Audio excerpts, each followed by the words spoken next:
So hey guys, what's up everybody, this is Shrey Chaudhary, welcome back with another video. So friends, इस video में हम लोग बात करेंगे ISO के बारे में। एंड फ्रेंड्स, मैंने प्रीवियस वीडियो में आपको एपर्चर एंड शटर स्पीड के बारे में बताया था। जिन लोगों ने अभी तक वो वीडियो नहीं देखी है, ऊपर आई बटन शो हो रहा होगा, आप वहाँ पर क्लिक करके वो वीडियो देख सकते हैं ताकि आपको एक एक्सपोजर ट्रायंगल क्या होता है उसके बारे में प्रॉपर पता चल सके। एंड गाइज, जिन लोगों ने अभी तक मुझे सब्सक्राइब नहीं किया है, go and subscribe to my channel Shrey blogs and also press the bell icon just to next to subscribe button, ताकि आपके पास मेरी नोटिफिकेशन पहले पहुँच सके। And also follow me on Instagram, side में पॉपअप हो रहा है, मैं मोस्टली अपडेट अपने वहीं पे करता हूँ। तो अब चलते हैं, अपनी वीडियो स्टार्ट करते हैं। So let's go.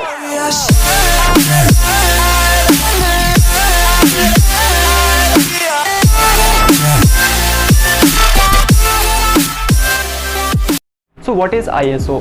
बेसिकली जो कैमरा बॉडी होती है हमारी, उसके अंदर जो सेंसर होता है, उसकी सेंसिटिविटी को जो चीज़ डिफाइन करती है, पर्टिकुलर वैल्यू या फिर एक पर्टिकुलर इमेज जो हम लोग कैप्चर करते हैं, उसे हम ISO बोलते हैं। Particular number in the sense कि जो आपके ISO होते हैं वो नंबर्स पे डिपेंड करते हैं। जो सबसे लो नंबर होता है वो होता है 50 एंड जो सबसे हाईएस्ट जाता है वो 25,600 जाता है। वो डिपेंड करता है कि आपकी कैमरा बॉडी कौन सी है। जितना कम आपका ISO नंबर होगा उतना ही कम आपकी इमेज सेंसिटिविटी होगी। जैसा कि मैंने आप लोगों को बताया था कि जो ISO की रेंज स्टार्टिंग होती है, जो सबसे मिनिमम जो वैल्यू होती है वो होती है 50 से, जैसे 50, 100, 200, 400, 1600 से, और जो सबसे ज़्यादा हाईएस्ट होती है रेंज वो होती है 25,600। वो बेसिकली आपका डिपेंड करता है कि कैमरा बॉडी आपकी क्या है। सो आई होप कि आप लोगों को पता चल गया होगा कि ISO क्या होता है। एंड अब मैं आप लोगों को बताऊंगा कि एक्सपोजर ट्रायंगल के अंदर जो ISO होता है वो कैसे हम लोग है ना एपर्चर एंड शटर स्पीड के साथ कंबाइन करके यूज़ कर सकते हैं प्रॉपर एक्सपोजर क्रिएट करने के लिए। अगर आप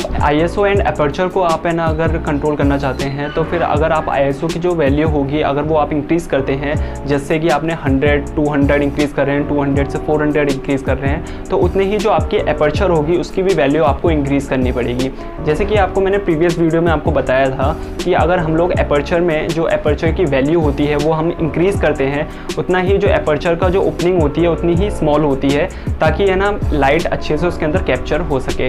तो वही सिचुएशन में अगर हम ISO को इंक्रीज़ कर रहे हैं, जैसे 100 से 200 इंक्रीज़ कर रहे हैं, क्योंकि वो ISO हमारा डबल हो रहा है जस्ट, तो हमें आपकी जो एपर्चर की वैल्यू होगी उसे भी हमें डबल करनी पड़ेगी ताकि एक प्रॉपर एक्सपोजर क्रिएट हो सके। सेम अगर आप लोग है ना शटर स्पीड एंड ISO को है ना यूज़ करना चाहते हैं, तो आपको जो ISO की वैल्यू होगी वो आप अगर इंक्रीज़ करते हैं तो आपको शटर स्पीड की जो वैल्यू होगी वो भी इंक्रीज़ करनी पड़ेगी, अदरवाइज जो आपकी पिक्चर होगी वो काफ़ी शेकी आ सकती है। सो फ्रेंड्स, अब हम लोग बात करते हैं कि ISO को हम किस सिचुएशन में यूज़ कर सकते हैं। अगर आप लोग डे टाइम फोटोग्राफी कर रहे हैं एंड उस सिचुएशन में आपको पता है कि हमारे पास एक प्रॉपर रीडिंग है लाइट की, कि हमें जितनी लाइट चाहिए उतनी आपके पास है, तो उस टाइम पे अपनी जो ISO की वैल्यू होगी वो आप मिनिमम रख सकते हैं, जो आपकी कैमरा बॉडी आपको प्रोवाइड कराती है। बेसिकली हर कैमरा बॉडी में 100 ISO होता है एंड जो प्रोफेशनल कैमरा बॉडीज़ होती हैं वो काफ़ी लो चली जाती हैं, जैसे 50 के अप्रॉक्स आप मान सकते हैं, ताकि एक प्रॉपर एक्सपोजर वो निकाल सकें। एंड इन केस आप नाइट फोटोग्राफी करना चाहते हैं एंड उस सिचुएशन में आप ISO का क्या यूज़ कर सकते हैं,